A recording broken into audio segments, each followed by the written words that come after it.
국민의힘이 어제 대구 달서갑의 현역 홍석준 의원을 컷오프하고 박근혜 대통령의 복심인 유영하 변호사를 단수 공천한 것과 관련해 홍석준 의원이 반발하고 나섰습니다. 홍 의원은 오늘 오전 입장문을 내고 지금까지 잘해온 공정한 시스템 공천 대원칙이 깨졌다면서 공관위의 부당한 의결에 이의 신청을 할 뜻을 밝혔는데요.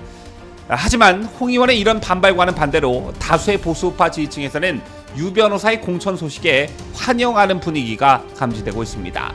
유영하 변호사의 대구 달서갑 공천에 담긴 의미를 자세히 짚어보는 시간을 갖도록 하겠습니다.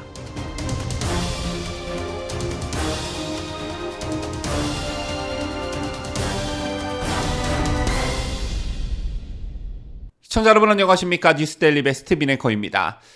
국민의힘 공천관리위원회가 박근혜 대통령의 최측근으로 꼽히는 유영하 변호사를 대구 달서갑에 단수 공천했다는 소식 어제 전해드렸습니다. 박 대통령의 측근이 국민의힘 총선 후보로 나선 것은 지난 2일 경선 승리로 대구 중남구 본선 후보로 확정된 도태우 변호사에 이어 두 번째였습니다. 자, 이와 관련해 더불어민주당을 포함한 한겨레와 미디어오늘 등 좌파 언론은 탄핵 시계를 되돌리는 공천이라던가 탄핵을 부정하는 공천이라는 어떤 프레임 씌우기의 현안인 모습들을 보이고 있습니다. 이러한 좌파 진영의 공세와 관련해 국민의힘 공관위는 유 변호사 단수 공천 취지에 대해 기본적으로는 시스템 공천이라고 밝혔는데요.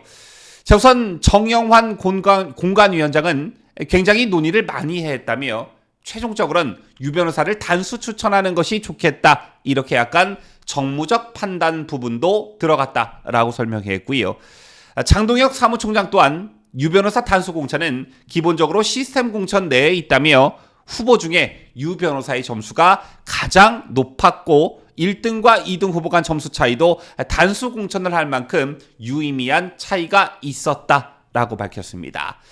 공관위의 설명을 잘 들어보면 두 가지를 강조하고 있다는 것을 단박에 알 수 있는데, 우선 첫 번째, 시스템 공천을 벗어나지 않았다라는 점 한 가지 하고요. 두 번째는 정무적 판단도 들어가긴 했다라는 점입니다. 그런데 하루가 지난 오늘 공천에서 탈락한 이 지역 현역 의원인 홍석준 의원이 두 번째, 정무적 판단에 방점을 찍어 강하게 반발하고 나섰습니다. 오늘 오전 국회 소통관에서 기자회견까지 연 홍 의원은 공정한 시스템 공천 대원칙이 깨졌다면서 이의 신청을 하겠다, 이렇게 밝혔는데요. 홍 의원의 오늘 낸 입장문을 보면 홍석준 자신은 윤석열 정부와 국민의힘의 성공을 위해 누구보다 쉼없이 달려왔다라는 점을 강조하면서 의정 활동 또한 매우 열심히 했고 나름의 성과도 있었다는 점을 역설했습니다.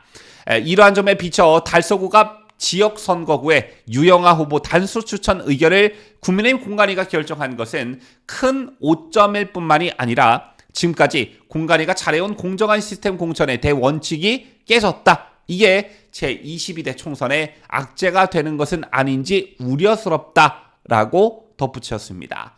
자, 그러면서 오늘 당장 공관위의 부당한 의결에 대해 이의 신청을 하겠다, 이렇게 밝혔는데요.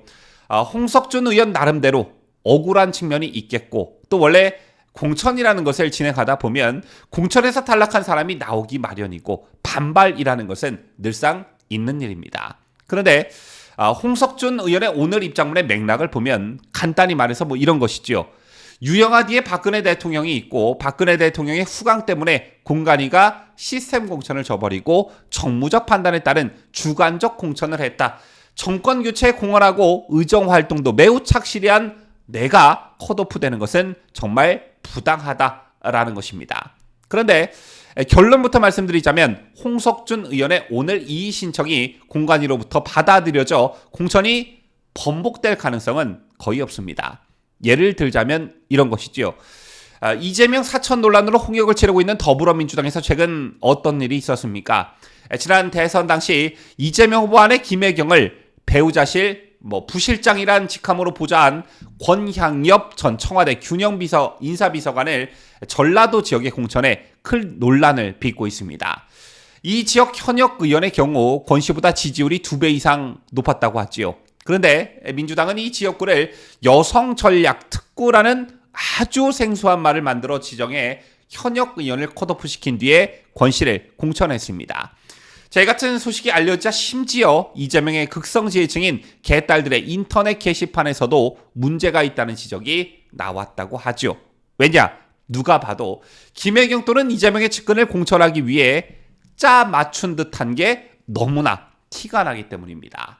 따라서 이 지역의 주민들도 반발하고 나섰다는데, 반면 유영아 변호사의 공천의 경우 납득할 만한 객관적, 주관적 근거가 뒷받침하고 있다는 점입니다. 우선 시스템 공천이라는 측면에서 봤을 때 장동혁 사무총장의 말에 따르면 후보 중에 유 변호사의 점수가 가장 높았고, 심지어 1등과 2등 후보 간 점수 차이도 단수 공천을 할 만큼 유의미한 차이가 있었다라고 했습니다. 유영아 변호사와 홍석준 의원의 실명을 직접 거론하지는 않았지만 이 두 경쟁 후보 간 점수 차가 꽤 낮다라는 것이고요. 그 다음 정영환 공천관리위원장의 말에 따르면 굉장한 시간 동안 논의를 많이 했고, 약간의 정무적 판단 부분도 들어갔다라고 솔직히 언급했습니다. 저는 정영환 공관위원장이 말한 정무적 판단이라는 말에 좀 주목하고 싶은데요. 어제 제가 다른 방송에서도 말씀을 드렸지만 공천이라는 게 아무리 시스템 공천이니 뭐니 해도 100% 객관화할 수 없는 한계를 지닙니다. 왜냐? 공천이라는 것도 결국 사람이 하는 일이기 때문인데요. 자, 이런 점을 악용한다면 그동안 우리 정치의 병폐로 꼽았던 밀실 공천, 돈이 오가는 공천, 금품 공천 이런 게 되겠지만, 사심을 배제하고 선거에서 승리하기 위한, 당이 잘 되기 위한, 지지층을 한데 모으기 위한 정무적 판단, 전략적 판단의 경우엔 얼마든지 허용될 수 있다고 봅니다. 다만 공천이라는 것의 전제 조건은 최우선적으로 공감이 돼야 한다. 즉 A라는 후보가 공천을 받았다고 하면 그래, 저 사람은 저 당에서 공천을 받을 만하지, 자격이 충분히 있지 라는 공감대가 형성이 돼야 하고, B라는 사람이 공천에서 탈락했다면 이 역시 저 B라는 후보는 공천을 받을 자격이 없어, 공천 탈락은 당연한 거야 라는 공감대가 형성돼야 한다는 것입니다. 이런 맥락에서 유영아 변호사의 공천의 경우 대구 달서갑 유권자는 물론 국민의힘 지지층, 그리고 더 나아가 보수파 지지층에서 모두 납득할 만한 공천이 아닌가, 저는 이렇게 생각합니다. 우선적으로 탄핵의 광풍으로 박 대통령의 권위와 권력이 일순간에 나락으로 떨어진 상황에서도 유 변호사는 처음부터 지금까지 박 대통령 곁에 한결같이 있었던 그런 사람입니다. 혹자는 유영아 자기 자신의 국회 입성을 위해 박근혜 대통령을 이용한 것이다 이렇게 비판하지만, 차라리 그럴 생각이었다면 하루라도 빨리 변절하고 더 센 권력에 붙는 게 유 변호사 입장에서는 더 유리했을 것입니다. 하지만 꿋꿋이 박 대통령 곁을 지켰고 변절하지 않은 게 유영아 변호사였고요. 그 다음 현 정권과 박근혜 대통령의 관계라는 측면에서 봐도 유영아 변호사의 국민의힘 공천은 전혀 이상할 게 없다고 봅니다.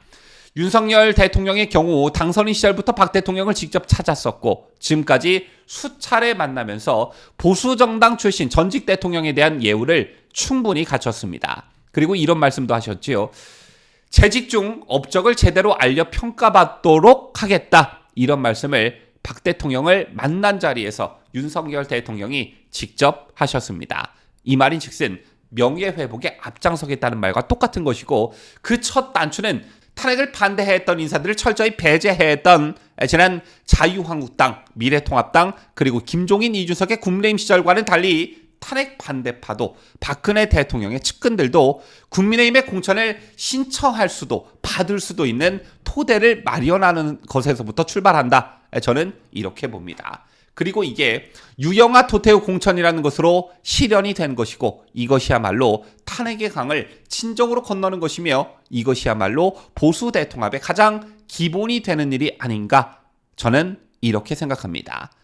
아시다시피 그간 우리 보수파는 탄핵을 기점으로 분열해왔고, 특히 탄핵 찬성파들은 득세하고 반대로 탄핵 반대파는 아스팔트를 전전하며 철저히 외면당해왔던 게 사실입니다. 하지만 시간이 흘러 탄핵에 앞장섰던 유승민, 김무성, 이준석 등에 대한 지지층들의 보수파층에 엄중한 심판이 내려졌고, 이런 상황에서 유영아 도태우의 국민의힘 공천이 이루어졌습니다.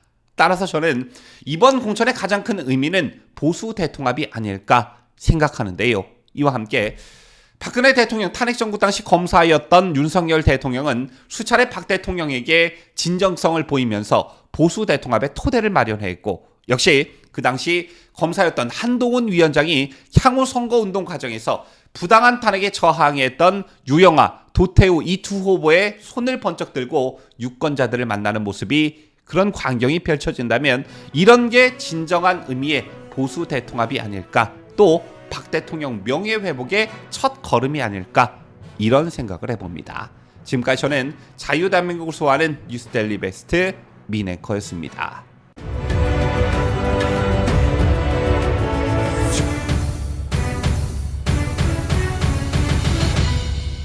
함께해요. 뉴스 데일리 베스트.